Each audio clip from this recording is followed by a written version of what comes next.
对，请关，请啊，请关一下，等一下。等一下，为什么？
Okay.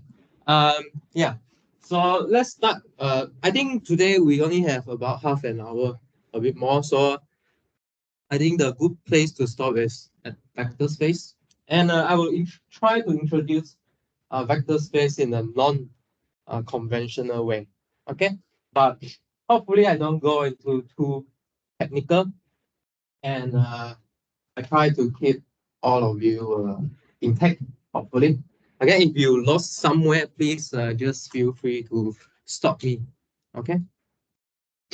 Um, but before that, I want to ask some motivation question. So, what are numbers to you? Okay, what are numbers to you? When did you first hear 1, 2, 3, 4, 5?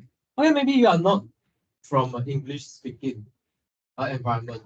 So when is the first time you hear 1、2、3、4、5? So who taught you this?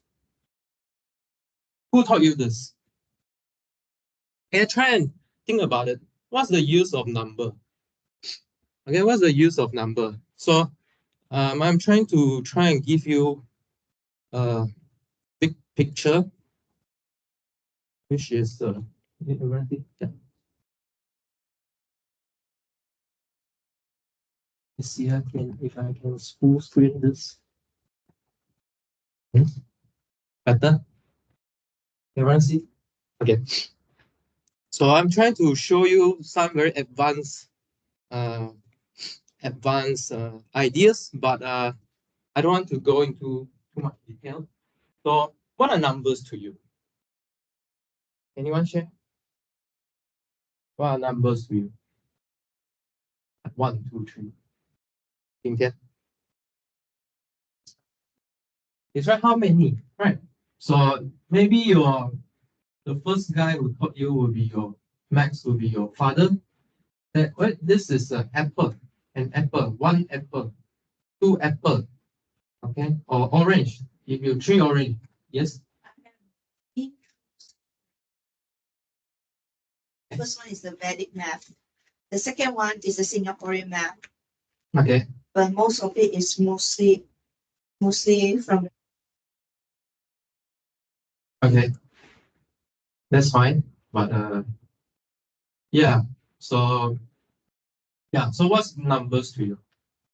So Yeah. a lot of people when I was small until that time when I grew older, I saw a lot of people view numbers view numbers based on each country or each race.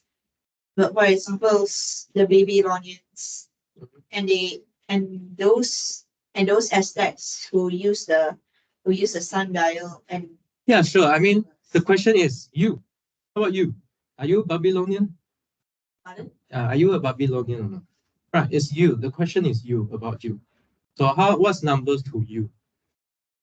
Okay, to you, what's number? Okay. Small numbers sometimes were very hard until I grow older. I learned how they help me. Okay. And I learned how to use them. Okay, good. And so what's your name? What's your name? My name? No, I wanted to ask you what's your name? Wen Yi, huh? Okay, okay. Thank you. Thank you for your answer, Wen Yi. Okay, very good. Very supportive. So let me tell you a story. Right. So in the olden day, right, there are shepherds. You know shepherds? Yeah, shepherds. Who are shepherds? Huh? So let me draw something. Like this.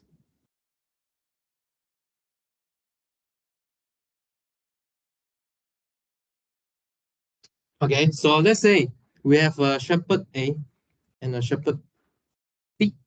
Okay, so there are some sheep. Okay, there are some sheep.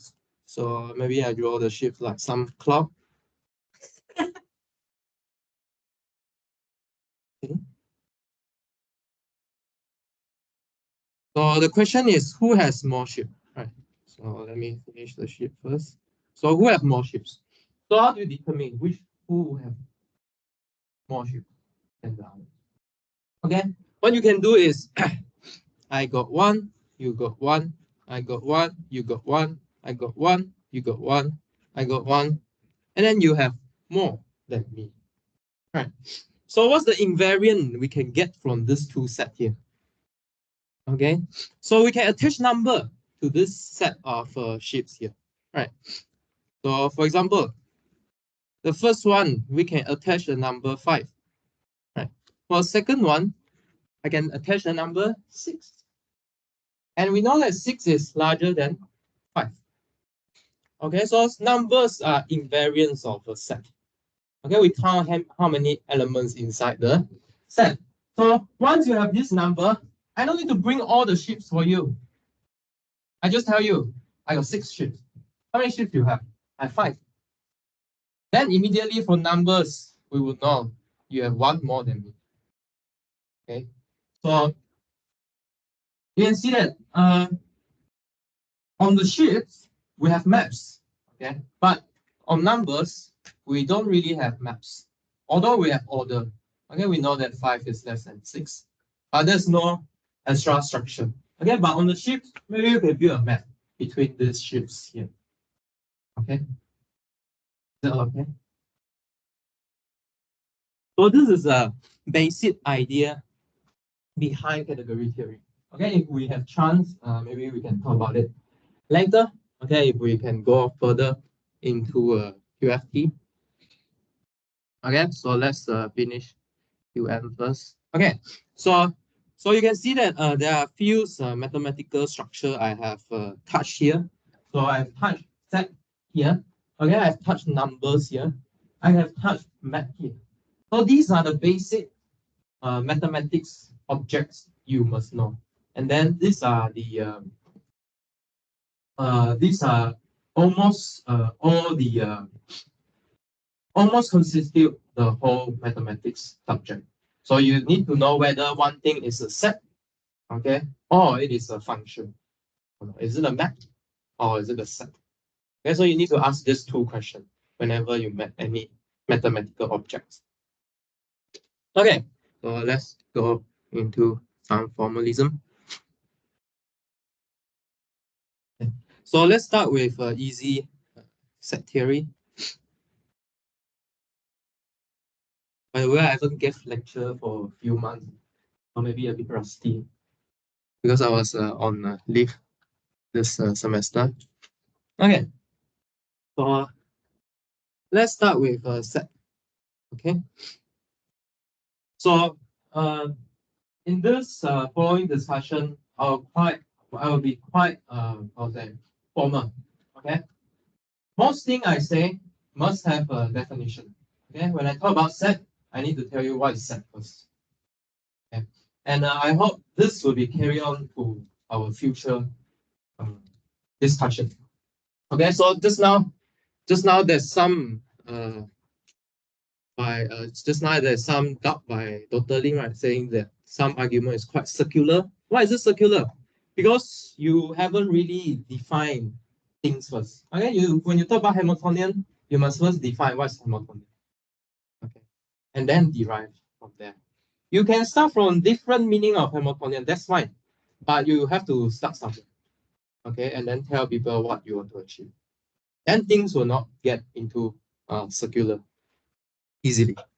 Okay, so what is a set? So typically we will write set as a symbol S. So a set is just a collection of elements.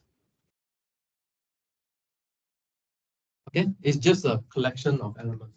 You can have a set of sheep, just now we have a set of fruits. So what could be in the set of fruits?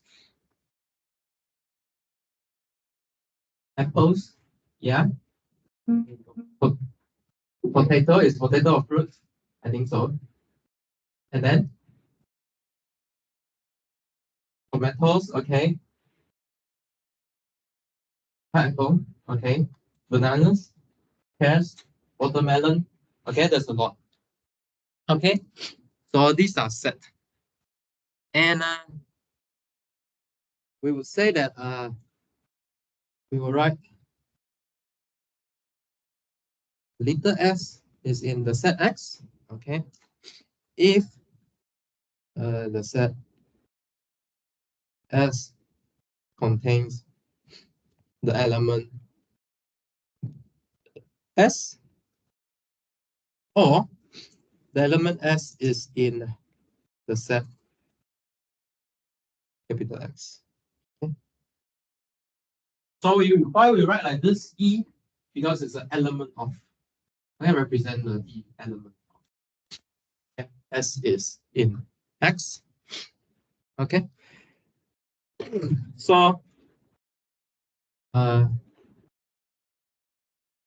one thing you can prove that is there is exactly one set with no elements. Okay, there's one set, there's nothing. Okay, which we call the empty set. I will keep proving to minimal unless you are interested. But most thing you see here should treat as a norm or some fact. Okay. Yeah, so this is the first thing last time we did in abstract algebra. We proved that there's only one set where there's no elements, which we call the empty set. Okay, the empty set will write a 0 slash. Okay. Exactly one here is really important in mathematics. Okay. So in mathematics, we care about existence and uniqueness. Whether a solution exists or not. Okay? If it exists, is it unique or not? Okay. Most of the time, I think physics is you can find a solution exists, but not always unique. And this is the fun part of the non-uniqueness. There's something that acting on this solution. There's a whole story about this non-unique thing happening. Okay. So what are other sets you encounter just now? So the first kind of number you met should be the natural numbers, okay, which are trying to build up some number system to use here. So natural numbers. So what are natural numbers? So these are 1, 2, 3, 4, and so on. Okay, so these are natural. Okay, when you're born, you will get to know these numbers. And second type of number you met should be the integer. Okay, so what are the integer? Okay, you still have 1, 2, 3, 4, 5, and so on, but you have their negative counterpart. Okay, for example, -1, -2, -3, and we include 0 in this case here. Okay, yeah, so these are the integers. What else? Maybe it's good time to review rational numbers. So what are the rational numbers?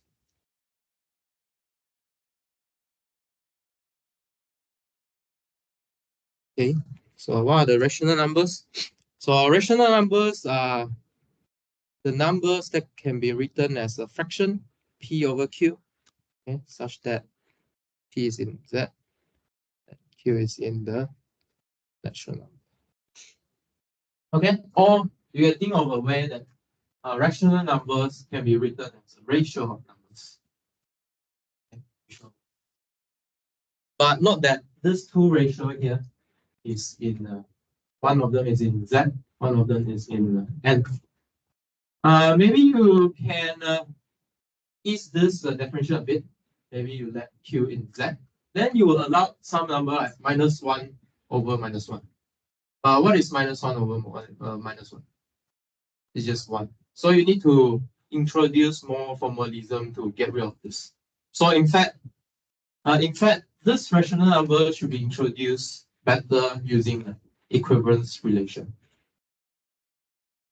Yeah. You try to identify numbers that are the same after simplification. Right.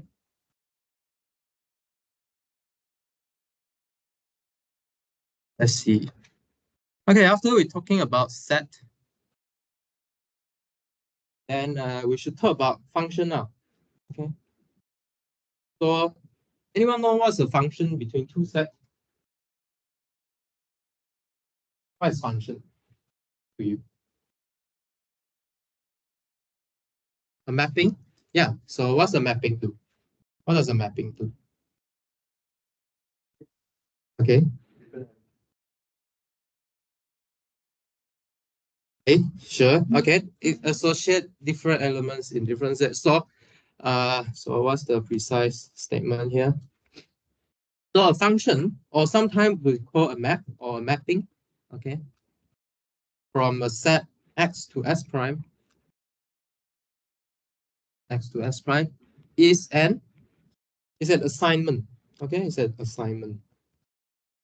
So assignment of what? So we need to assign everything in S, okay, to a unique element, which we call FA, okay, in X. So in this case here, we call the first S, okay, as the domain of F.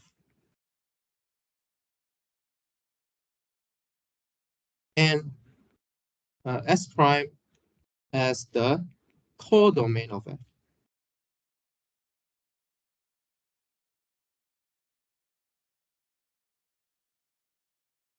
Okay. So when I talk about function, I must have two space. Okay, or two set.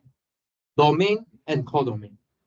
So you need to tell me for every element in the domain, okay, give me an element in the codomain.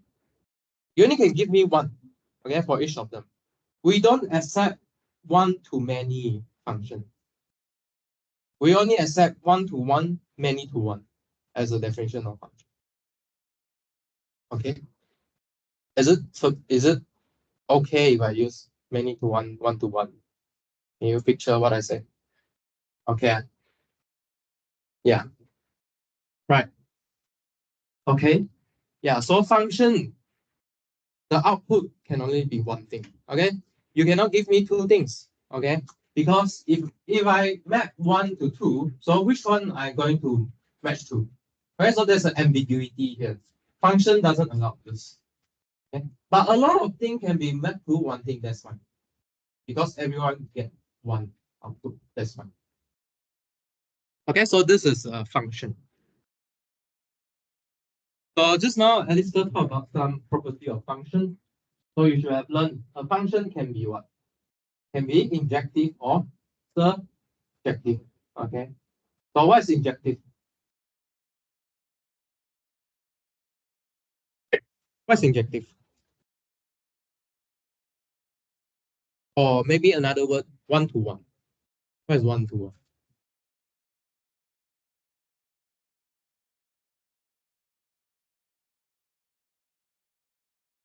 Anyone know?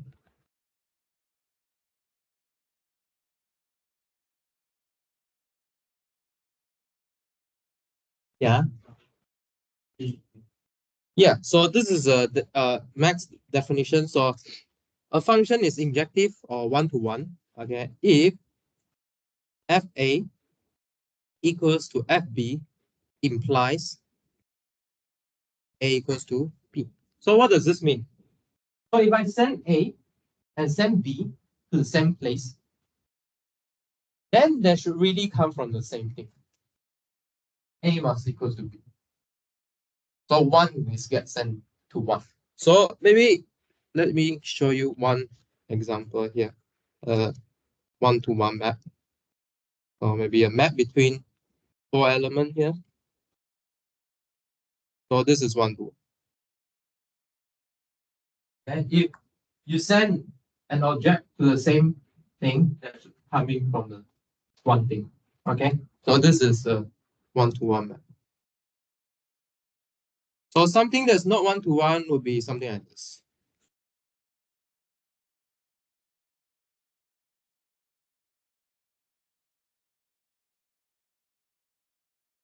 So you can see that. Let me label them. So maybe A, B, B, D here. So FA, FB are equal, but A doesn't equals to B. It's not one-to-one. So you can see that if it's not one-to-one, then there are many. It's many.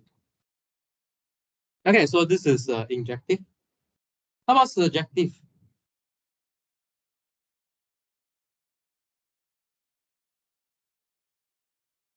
Okay. Or another word you should have heard is one-to. So what is onto? Sorry, onto. What is onto and surjective? If for any C in the codomain, okay, so let's write down what's the domain and codomain here. And there's this, and let me write A in S such that FA equals to C. Okay, so meaning, so this property here will means, can I reach everything in my codomain? Because function doesn't guarantee that. Function just says what? So everything's in the domain, you just give me one unique thing in the codomain. It doesn't say that I must reach everything in my codomain. Okay, so in other words, image of the function doesn't always equal to the codomain. If it's equal, then it is surjective. Okay, by image of f, I mean that it is where f can reach by applying on the domain. Okay, so for example, what? So let's give some example here. So let's use the same example here. So what do you think? There's a map between 4 elements here. Is it onto? Is it onto or not? Onto, right? Okay, because for every elements in the codomain, you can find an elements in the what we call is pre-image. Okay, it gets this element gets sent to it. Okay, and then how about this one?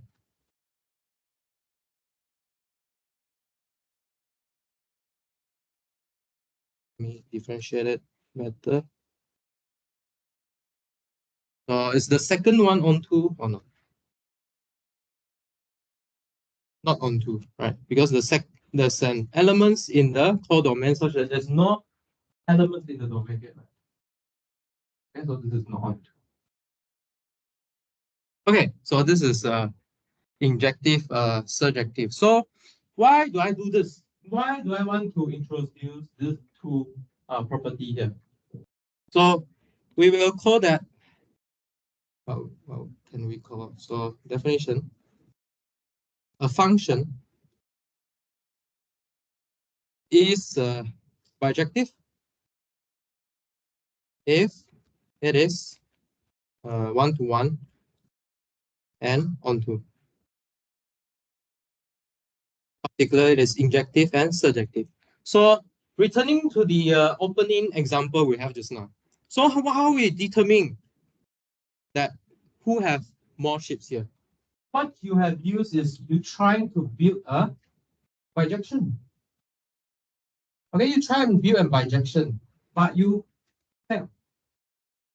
You fail the bijection. Okay, so you fail the bijection. So you cannot build a onto function between these two sets. If I have the same amount of ships with you, then I can build a bijective map between me and you. Okay. Does it make sense? Okay. Okay. So being bijective also mean that it is invertible. I can go forward and then I can go backward.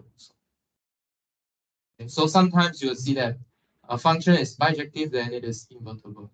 And sometimes you see this. You can find the inverse in particular if a function is bijective. Okay. Okay. Okay. All right.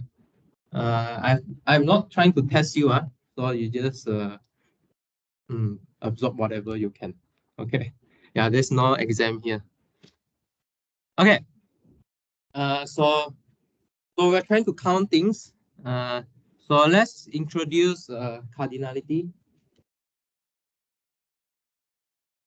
So cardinality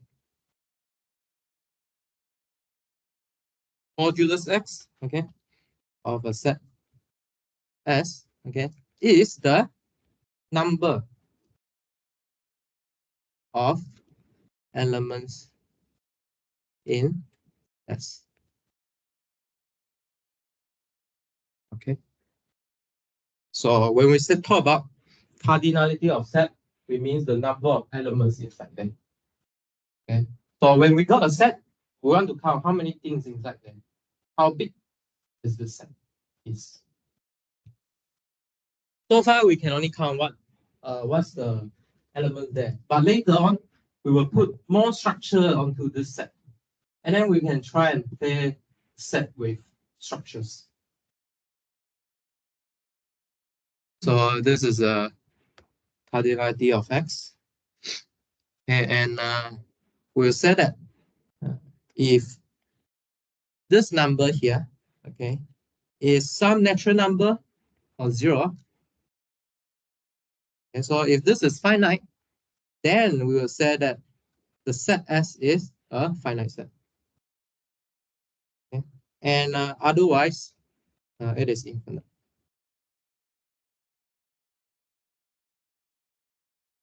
Okay, so for a set, it could be a finite set or an infinite set. And we break it further in an infinite set. So for an infinite set S, okay, we say that S is countable. Okay, you can count it. So what do I mean by you can count it? If there exists, okay, so maybe I use this written that there is a bijection. Okay, a bijective function. Okay, let me write here bijective function between N and S. Okay, and otherwise it is uncountable.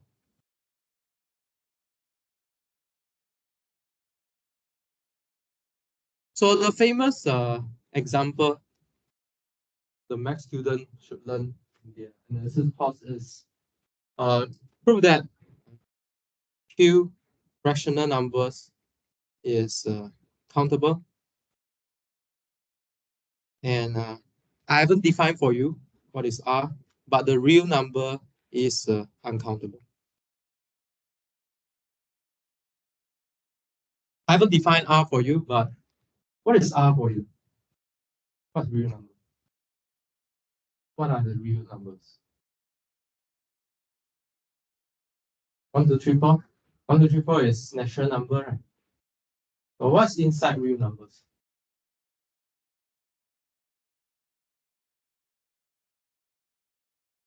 Huh? So there are Z inside. Okay, so first of all, there are Q inside here. Okay, and there are Z inside here. There are N inside here. What else? Transcendental number. Yeah, right. So those are the irrational numbers, right? So you have okay. So I don't want to put it as a definition, but real is the union of rational numbers and irrational numbers. So what's the union? Union just says that I take the element from the both set. So so just now I said that for mathematician, everything here should be defined, right? So I define rational numbers for you. What's rational? What irrational numbers? I cannot use real numbers to define irrational numbers again, right? Because later I go into a circular argument. I define R to be the union of this, and then I define the irrational to be R again. R taking away irrational numbers. So what are the irrational numbers? So first thing, the math student will prove in their math course should be square root 2 is irrational. So the famous proof is you use the contradiction proof. Okay, you suppose square root 2 is rational, then you can write square root 2 as m over n, and then you go into some contradiction. Okay, showing that square root 2 is irrational. And someone get killed by showing this. Huh? In the olden days, right? Someone get killed by Yeah. Someone why? Why? Why? Yes, why? Because the Pythagoras thinks that the rational is enough to describe the world. Okay, they think that there's no other number than rational. That's required. Why is irrational? Why? Who is killed by the? Because Pythagoras is a kind of like cult leader, right? Yeah. Yeah, not the Pythagoras itself, but it's the cult. Yeah, it's the Pythagoras team. Yeah, they killed it. What? Who is killed by the Pythagorean cult? I can't remember Or what's the the name. For irrational numbers. Maybe you can try and find out and let us know next week. Right. Okay. Yeah. So square root 2 is irrational. So you can think that there's a lot of other irrational numbers popping outside this world. Okay. You can see that Q is countable, but R is uncountable. So there are a lot more irrational than the rational numbers, actually. Although for now you can just list out like pi, E, and what else? Golden ratio, and then yeah, but there are a lot more than the rational numbers. So there's the whole world waiting for you to discover how useful is this irrational numbers. Okay, so this is about the size. Yeah. I won't talk about how we find these irrational numbers today, but if next time we have chance, maybe we can talk about it. Yeah. Okay. Okay. Hippolytus is the one who get killed. Yeah. Is it? Okay. Okay, good. Yeah, so what time is it? 8:36. Should we stop here or?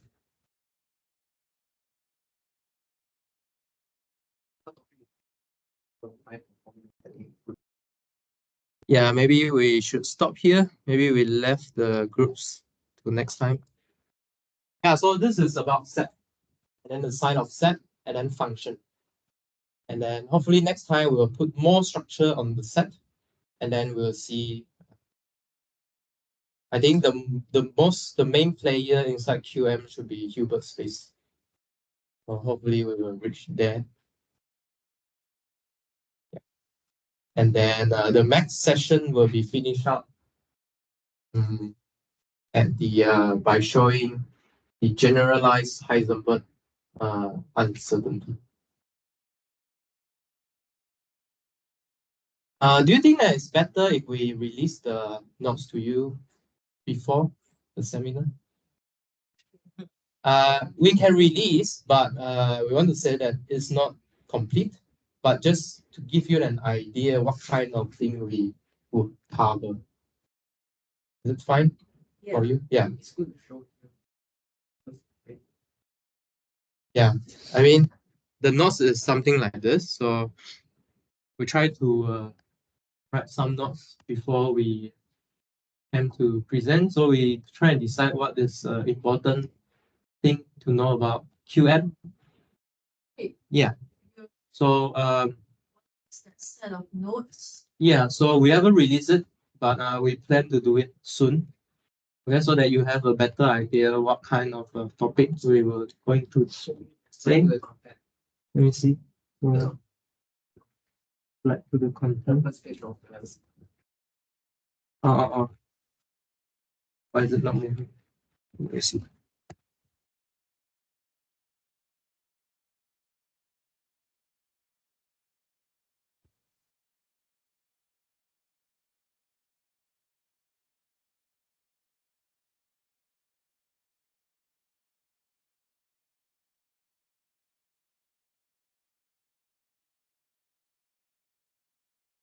Wait ah.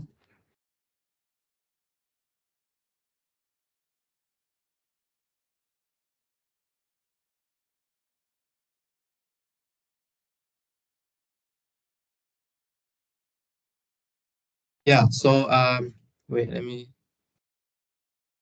show this. Not sure how much we will present in this seminar, but at least these are the things we have in mind for now. We hope to have some, okay, there's some interaction between the speaker and the audience, so that we can how to say, everyone can read the books. My idea is this: so everyone can read the books, but what does the books means to you? Okay, that's make a lot of difference when you study. So hopefully through these discussions, we can learn better, we can learn from each other, and then see ideas from different viewpoint.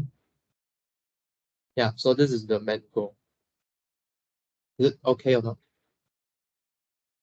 Yeah. So I have no knowledge on physics, but I keep doing maths related to physics, so I would like to know more about physics. The intuition, what's the physics intuition? You're a math background, right? Yeah. Nice. Wait, where do you study before you come to Seven? Where did I study? Yeah. No, I didn't study in Sarawak. Oh, I mean, I before high school, okay, SPM and below, I was in Sarawak, and then yeah, and then I did matriculation in Labuan, and then Oh. I went to Australia. Hey, you're Australian? I'm not an Australian, I'm Malaysian. Okay. Yeah, so that's my background. Yeah, we learned a lot of maths. I learned a lot of maths, like group theory, representation theory, not so much undergrad, but we learn abstract algebra, group theory, so it's group theory stuff, and then real analysis, the back measure, and functional analysis. So we will make a bit of functional analysis closer to the end of my presentation. In particular, we'll talk about C-star algebra. C. Because that's the language you will use for adjoint operator. What's adjoint operator? Save for next week. Is that okay? Yeah. So because you guys will met adjoint operators, maybe yeah. Okay, Hermitian operators, yeah. Another name for it. Yes. Hermitian operators. And then we know a lot of property about these things, but we never said it using physics. Yeah. So hopefully we'll do it in this seminar. And actually, my main goal for this discussion is I want to go to QFT. QFT? What's that? So apparently it's a joint between quantum and field theory.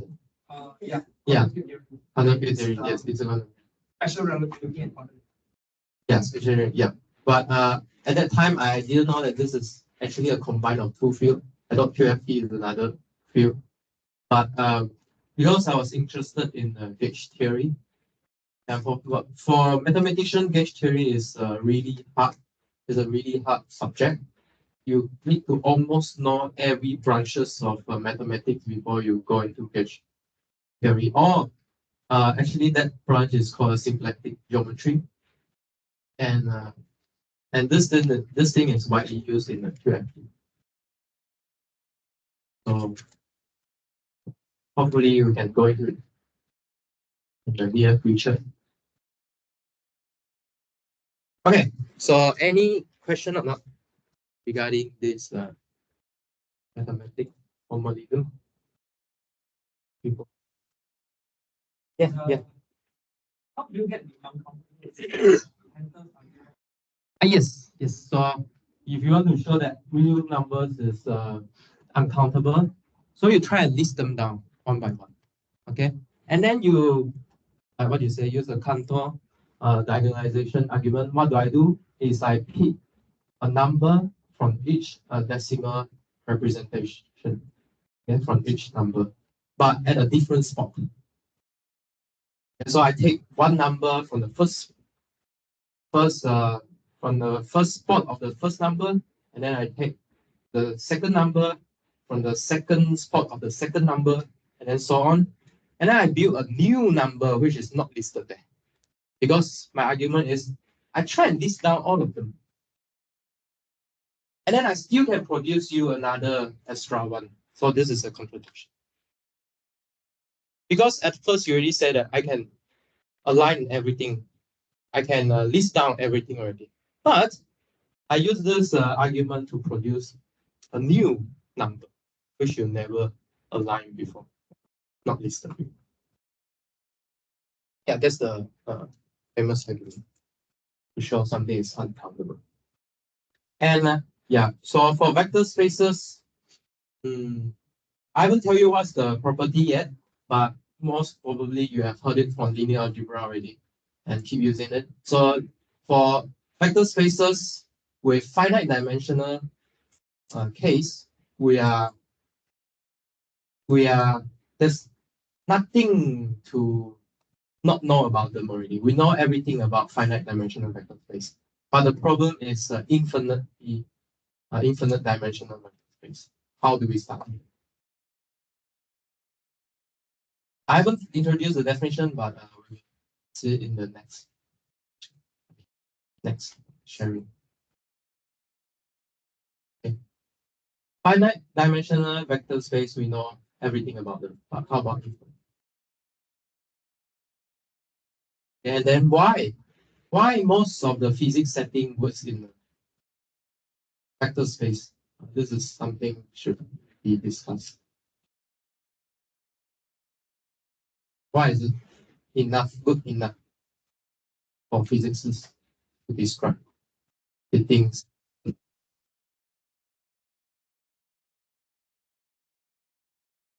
Or is it enough?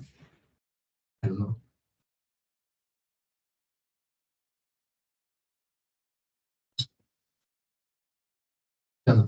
Because there are a lot of things still are not discovered. So what are the things that are not discovered? So I think from the first day of this seminar, I was not here because I was sick. I was real sick that time. So I was not able to be present here.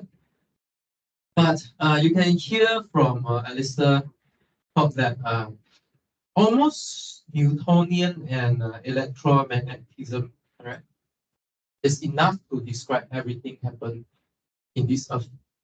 Outside this earth, not really, because I know why. Because about this orbit of the Mercury. Right? Okay. If you try to use Newtonian physics to describe it, there's some discrepancy. But Einstein come up with this general relativity. Right? So you can describe everything inside the space, most of them now, right? At least except one place, the black hole. You cannot compute things inside the black hole. What's in the middle of the black hole?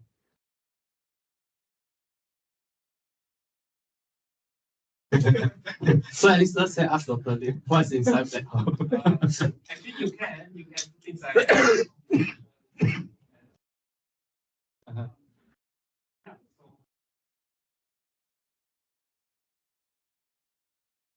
Yeah. Everything inside black hole is Okay. Is it called a Penrose-Hawking? Uh, it's a theorem. It's a series of theorems proven by Penrose and Hawking and others. Okay. But the problem about singularity is normally in physics, singularity is something unphysical. We need a better theory to describe something. So that is the gap that we still don't know yet, and probably people are hoping that quantum gravity might resolve it. Yes, remove the singularity. Correct. Yes. Yes. So black hole is a thing that Einstein created itself, but he doesn't want to admit it. Okay. So Ken just now talk about this quantum gravity.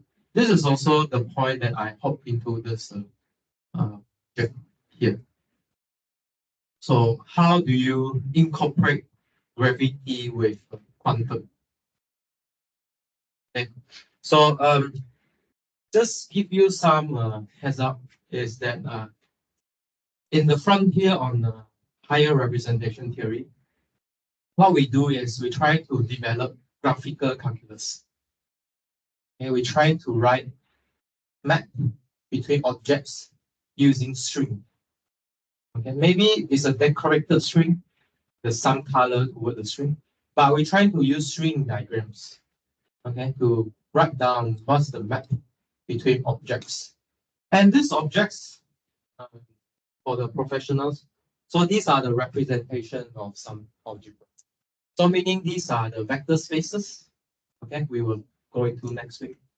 Vector spaces that act by this algebra. So there's an action, okay, and we will also talk about group action next time. Or we can try and draw it up, and they're equivalent. We prove equivalence, and these are equivalence between categories. So what's categories? So a layman term is categories built out of two things. One is objects, one is morphism. So map. So in my category, I have maps. I have objects first, and then I have maps. These two things studied together. So just now, what I do is I introduce set. I introduce function. So set and set functions that form a category of set. So these two things together, they form a category. Okay. And then the example I give you at the start is I'm trying to say that the category of set categorify numbers, natural numbers. Okay, how to categorify natural numbers? You can take a set and then you take the cardinality, this process, and then you get number. And then on each number, we can have different set. This is really same as your real life. But what does 2 mean to you? Yeah, what does 2 mean to you? Okay, maybe for Alistair, it's 2 apples. But for Jingtian, it's 2 oranges. Okay, so 2 can represent different things. Okay, we put different vector space or different set above this 2.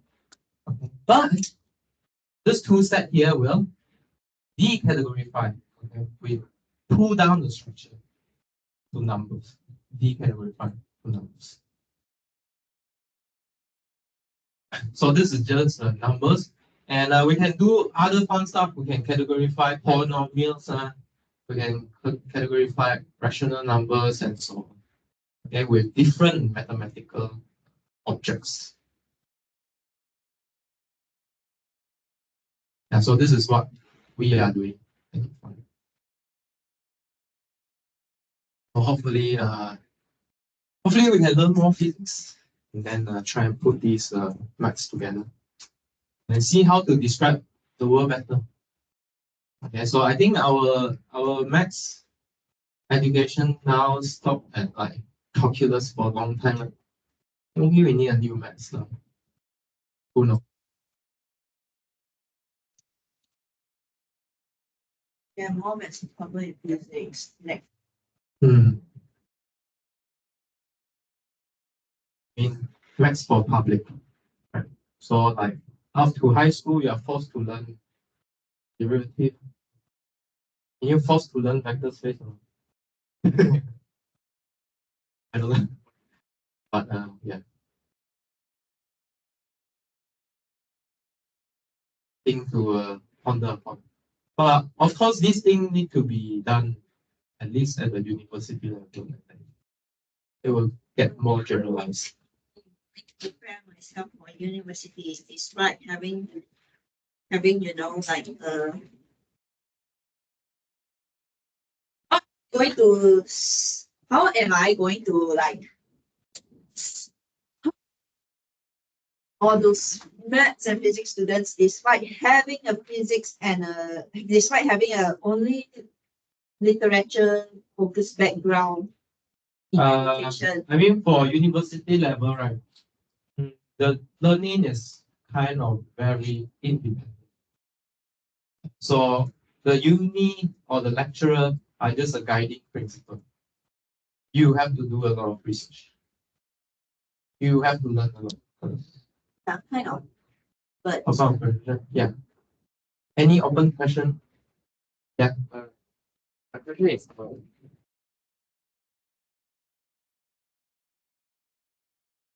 ability of sets, and it can be finite uh, if there exists a finite discipline. Okay. Yeah. But the question comes with a physical meaning. So let's say in physics, how do you represent the continuity? Let's say in what geometries? Because for now, up to my knowledge, limited knowledge,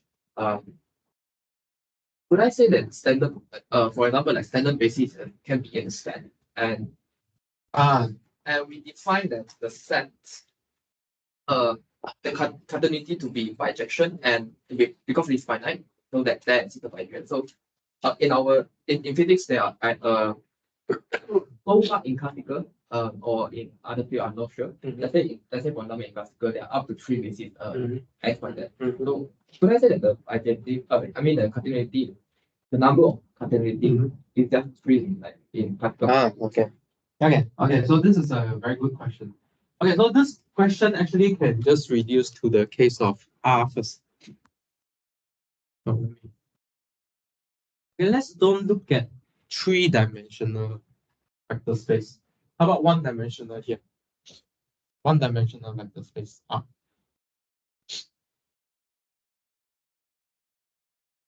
So I have tell you the fact that this is uncountable. But what does the 1 represent then?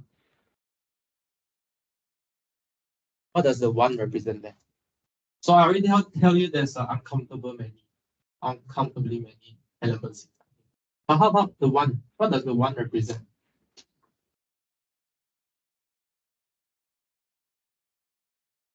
Why is it 1-dimensional? Line, right? Why is it 1-dimensional?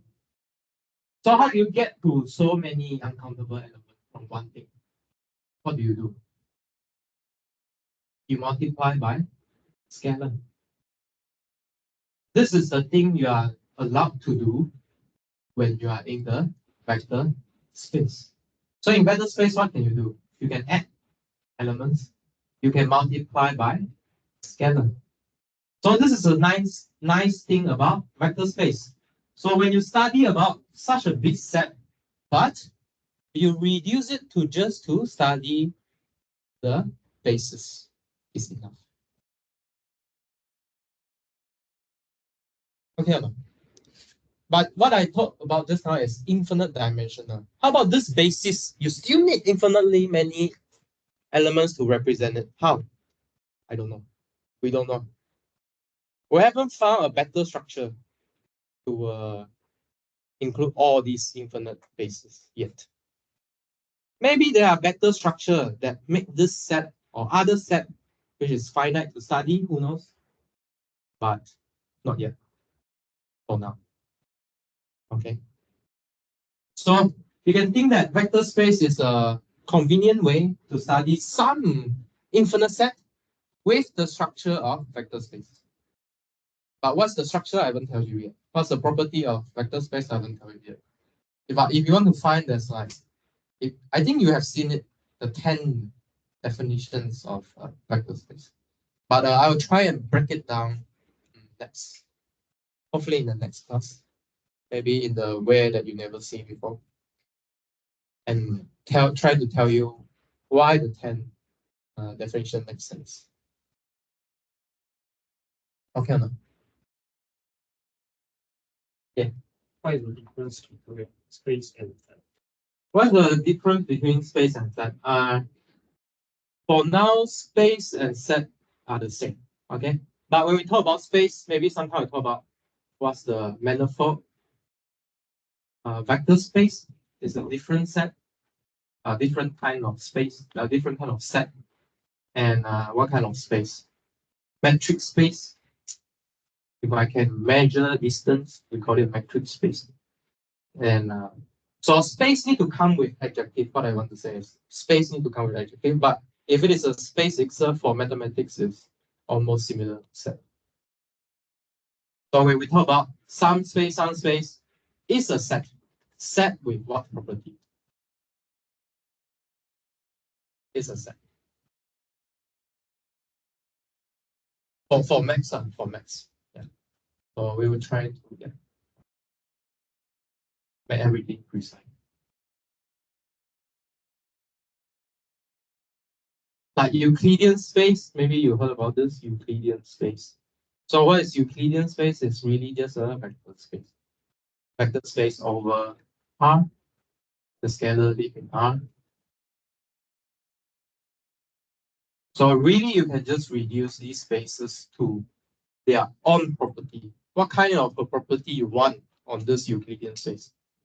Actually, we just want the vector space property. Maybe if we go to different courses, maybe we have a differential geometry we want to study. What's the smooth structure there? Or if we go to algebraic geometry, so one point I want to point out for this singularity is in algebraic geometry, when we deal with singularity, what we can do is we blow it up. We remove the singularity, and then we can study what's the property there. And then blowing up will be a very intricate process to study. So that's why we bring in this whole machinery of category theory into this physical world. Because what? Because so Riemann geometry is about differential geometry on curves and surfaces. And Einstein uses these tools, curvature stuff, to describe gravity. Right? So what's the gravity? So why does the apple fall from the trees? Okay? Because the heavy body make the surrounding curve. Okay, so your object will move in the principle of distance.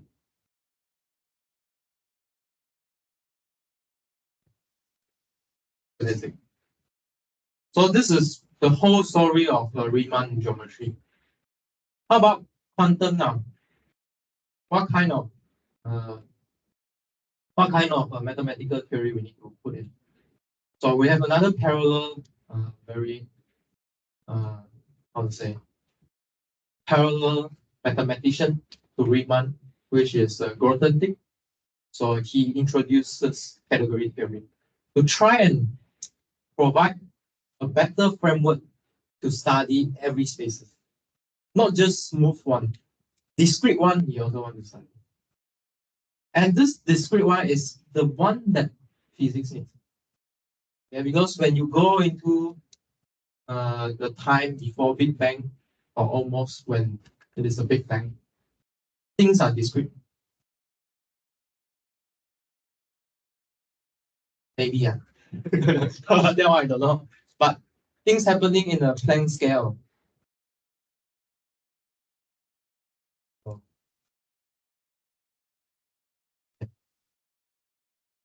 That's the only thing I can say. So who knows? Yeah. But still, of course, we are talking about theory here, right? I think for physics, I think we really need observation. I think. So can you observe anything useful or not? In a quantum. So now the case is the thing is too large, too big, too far, you cannot see. The thing is too small, up to Planck scale, you also cannot see. So we're going to a stage that something is too big, something is too small. So how do you perceive this world then?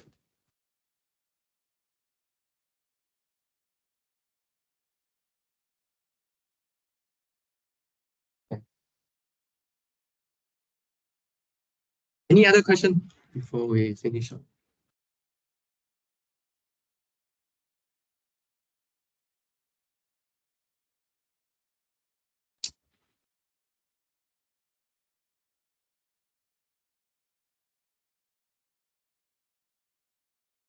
Doesn't have any comment or not? Want to like to discuss for next time or what?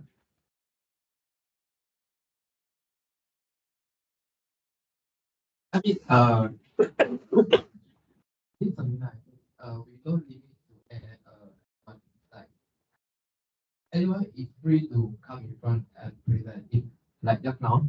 It's good, it's good. I mean this seminar is really informal. We try to learn one from each other. It's not like from one person.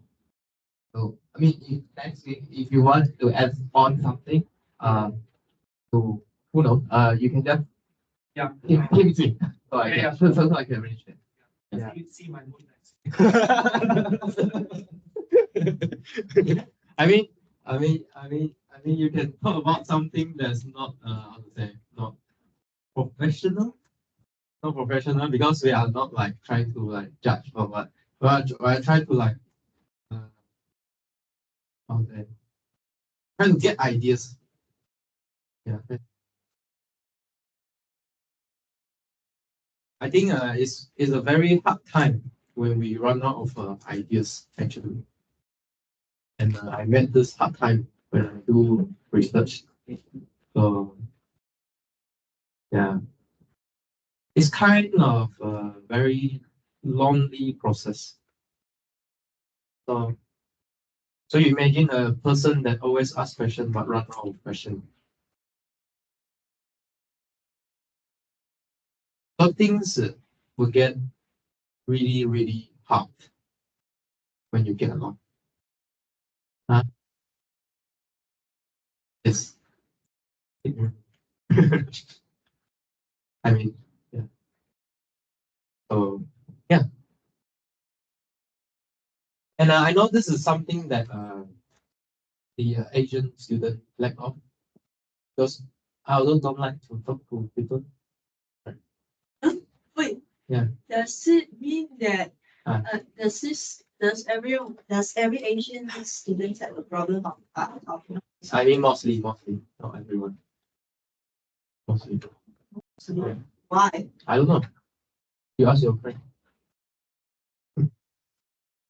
So I mean, we like to keep things to ourselves, but try and communicate more. You will. The thing that hey, actually good idea from this person. Yeah, I mean, my advice is to keep yourself open. That's the point. Keep yourself open, and you will get a lot more that you never had before.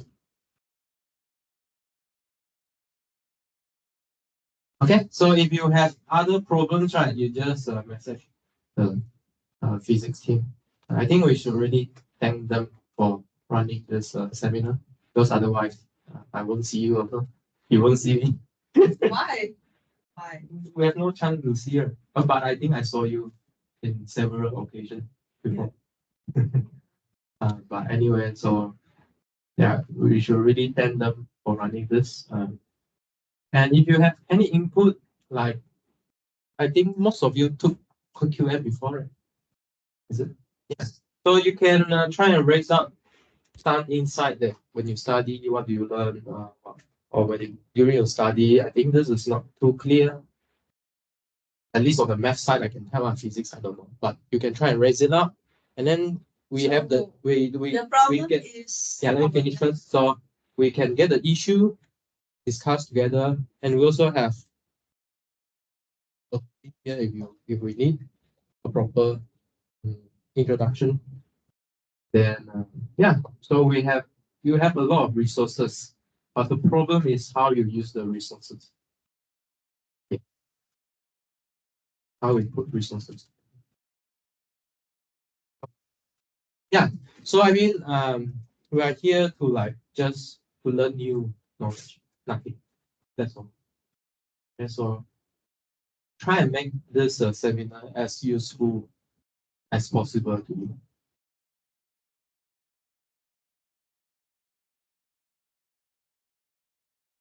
Okay, thank you.